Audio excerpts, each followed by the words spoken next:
Assalamu alaikum aspirants. Welcome to our next lecture of international law. In this series of videos, I am covering the international law according to the syllabus of CSS and PMS. So today, in this video, I am going to cover the next topic from the syllabus, which is the judicial basis of international law. First of all, I will start with the outline, which will give us a brief overview of the topic. Then I will briefly discuss each judicial basis along with example. And then at the end I will conclude today's topic. After that, if you have any queries, then you can leave your feedback in comment section. With this, I come over to the outline of our today's topic, which is the judicial basis of international law. First of all, the definition of international law will be discussed. Then we will see the importance of judicial basis in international law. After that, I will discuss each judicial basis one by one, such as treaties, customary international law, general principles of international law, jurisprudence, and subsidiary mean. At the end, I will conclude my topic. As you can see, the wheel represents the various sources of international law, including treaties, customary international law, general principles of law, jurisprudence, and subsidiary means. These sources provide the foundation for the judicial basis of international law, which serves as a framework for resolving dispute and promoting cooperation between nations. With this, I come over to our first heading, which is definition of international law. International law refers to the set of rules and principles that regulate the relations between states and other international actors, such as international organizations, individuals, and multinational corporations. Now coming over to the importance of judicial basis of international law. The judicial basis of international law is important because it provides a framework for the creation and interpretation of international law. It ensures that international law is based on legal principles and not merely political expediency. The judicial basis of international law refers to the sources or foundation upon which international law is based and from which it derives its legal authority. The main sources of international law are treaties, customary international law, general principles of law, jurisprudence, subsidiary means. Now coming over to the main sources of international law, in which the first one is treaties.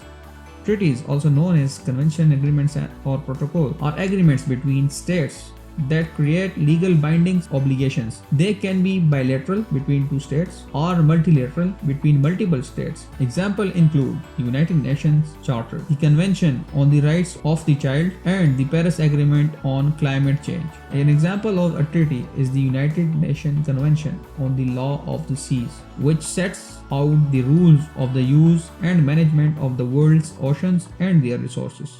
Now coming over to the second source, which is customary international law. Customary international law refers to the unwritten and informal practices and norms that have become legally binding on states through consistent and widespread state practice and a sense of legal obligation, known as opinio juris. An example of customary international law is the prohibition of the use of chemical weapons in the armed conflicts, which has become widely accepted and enforced through state practice and opinio juris.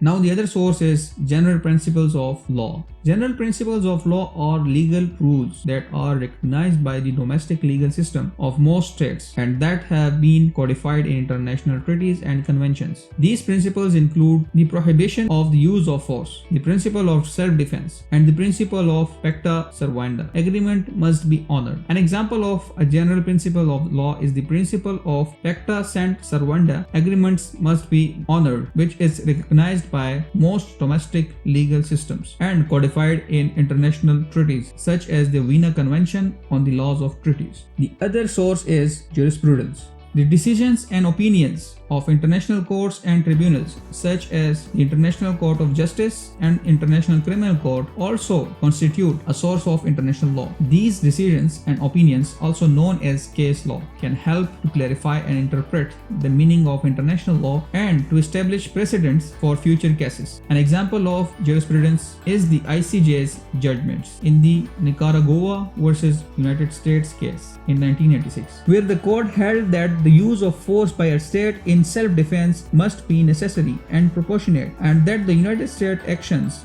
in Nicaragua was in violation of international law. And at the last are the subsidiary means. These are secondary sources that help to interpret and understand the primary sources of international law. These include scholarly works, legal commentaries, and the teaching of most legal qualified publicists of various nations, as well as other relevant material such as the reports of international organizations. An example of subsidiary means is the work of International Law Commission, a body of experts established by the United Nations to promote the progressive development of international law and its codification. The Commission's work and recommendation provide guidance for the interpretation and understanding of international law. It is important to note that the relative weight and authority of these sources can be vary depending on the legal issue at hand, and some of these sources have more importance than others. For example, the United Nations Charter is considered a more authoritative source than the reports of international organizations.